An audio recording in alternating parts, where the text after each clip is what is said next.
Life blogs. అందరూ ఎలా ఉన్నారు? మేమైతే చాలా బాగున్నాం. మీరు కూడా బాగుండాలని నేనైతే మనస్ఫూర్తిగా అయితే కోరుకుంటున్నాను. ఈరోజు వీడియో వచ్చేసి నేను స్కూల్ నుంచి ఇంటికి వచ్చిన తర్వాత ఏమేమి చేస్తాననేది మీకు ఈ వీడియోలో అయితే చూపిస్తాను. సింపుల్గా లైఫ్ ఆఫ్టర్ స్కూల్. నేను మార్నింగ్ స్కూల్కి అయితే 8:20కి వెళ్తాను.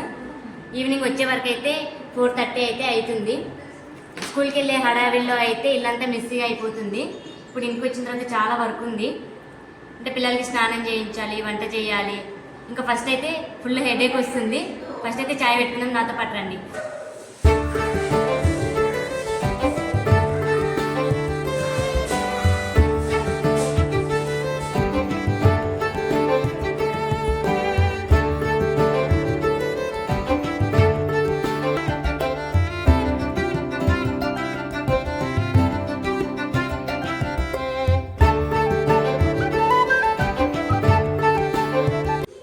టీ తాగైతే రిఫ్రెష్ అయినా. ఇప్పుడు ఇంటికి వచ్చిన వాళ్ళ నుంచి పిల్లలైతే ఆకలి అని అంటున్నారు. ఇవైతే మా మమ్మీ వాళ్ళ ఊరి నుంచి పంపించారు. ఇప్పుడైతే ఇవి ఒలిచి పెడతాను.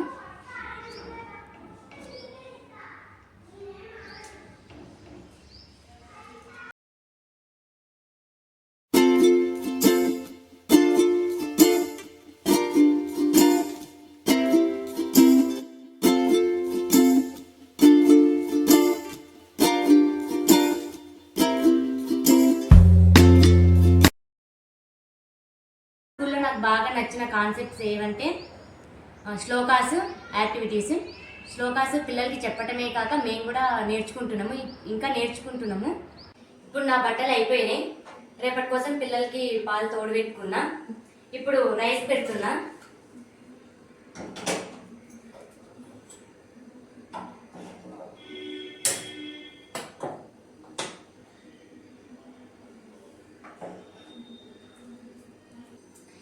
ఇప్పుడు మా పిల్లలకి కర్డ్ రైస్ పెట్టేసిన.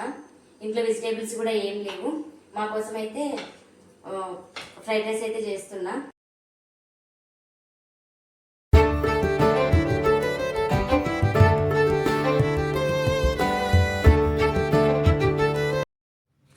ఇప్పుడు కిచెన్లో నా వర్క్ ఫినిష్ అయిపోయింది. నేను ఇప్పుడు డిషెస్ వాష్ చేసుకుంటున్నా. ఎందుకంటే మార్నింగ్ లేవగానే పిల్లలతోటి నాకు వర్క్ ఫినిష్ అవ్వదు.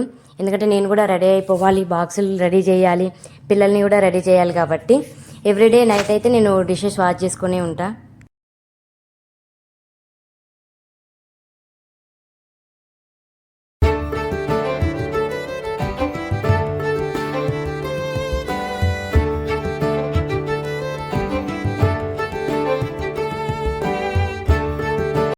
ఇప్పుడు డిన్నర్ ఫినిష్ అయిపోయింది. ఇప్పుడు టైం వచ్చేసి 9:50 అవుతుంది. నా వర్క్ అయితే ఇంకా అయిపోలేదు. ఇప్పుడైతే ఫస్ట్ రేపటి స్కూల్ కోసం శారీ అయితే ఐరన్ చేసుకోవాలి. తర్వాత మార్నింగ్ తీసిన బట్టలు అయితే ఫోల్డింగ్ చేయాలి. తర్వాత బజ్జి అవ్వాలి. ఇవన్నీ చేయాలంటే ఫస్ట్ బెడ్ సరి చేయాలి. కమాన్.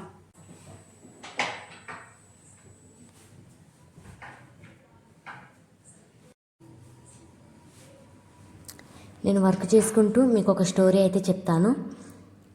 విష్ణుమూర్తి అసలు మత్స్యావతారం ఎందుకు ఎత్తాడు? మనకు డే అండ్ నైట్ ఉన్నట్టే బ్రహ్మదేవునికి కల్పం. అట్లా కల్పం కంప్లీట్ అయిన తర్వాత బ్రహ్మదేవుడు విశ్రాంతి తీసుకుంటాడు.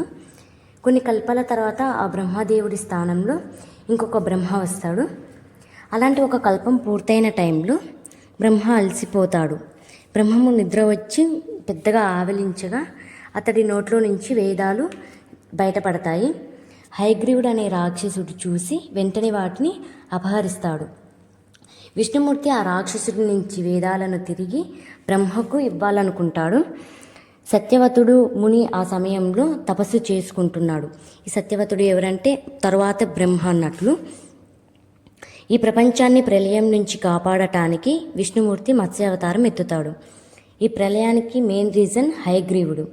ఆ చేప సత్యవ్రతుడికి దొరుకుతుంది. సత్యవ్రతుడికి చేప ఇలా చెప్తుంది, నన్ను రక్షించు, ఎక్కడైనా సేఫ్గా ఉన్న ప్లేస్లో ఉంచు అని చెప్తుంది. సత్యవ్రతుడు తన కమండలంలో పెడతాడు. ఆ చేప నెక్స్ట్ డేకి కమండలం కంటే పెద్దగా అయిపోతుంది. తర్వాత ఒక పాత్రలో పెడతాడు. ఆ పాత్ర కంటే పెద్దగా అయిపోతుంది.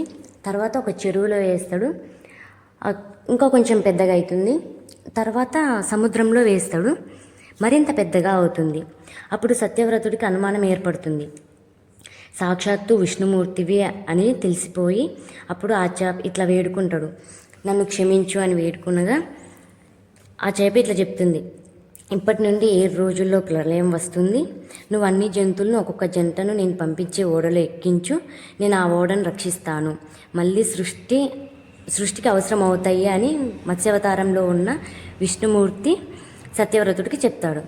వెంటనే చేప నీళ్ళలోకి వెళ్ళిపోయి అక్కడ దాక్కుని ఉన్న హయగ్రీవుడి దగ్గరికి వెళ్ళి అతన్ని చంపేస్తుంది.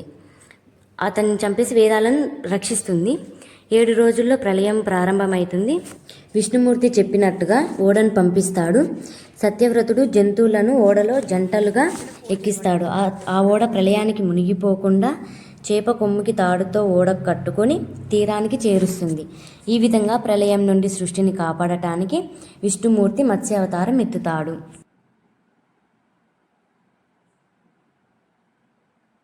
ఇప్పుడు నా వర్క్ అయితే ఫినిష్ అయిపోయింది. ఈ స్టోరీ మీకు నచ్చిందని అనుకుంటున్నాను. మీకు డైలీ వీడియోలో అయితే నేను ఏదో ఒక స్టోరీ అయితే మీకు చెప్తాను. ఈ వీడియో నచ్చినట్లయితే లైక్ చేయండి, షేర్ చేయండి, సబ్స్క్రైబ్ చేయండి. నెక్స్ట్ వీడియోలో మీ ముందుంటాం. అంటే దెన్ బై బాయ్.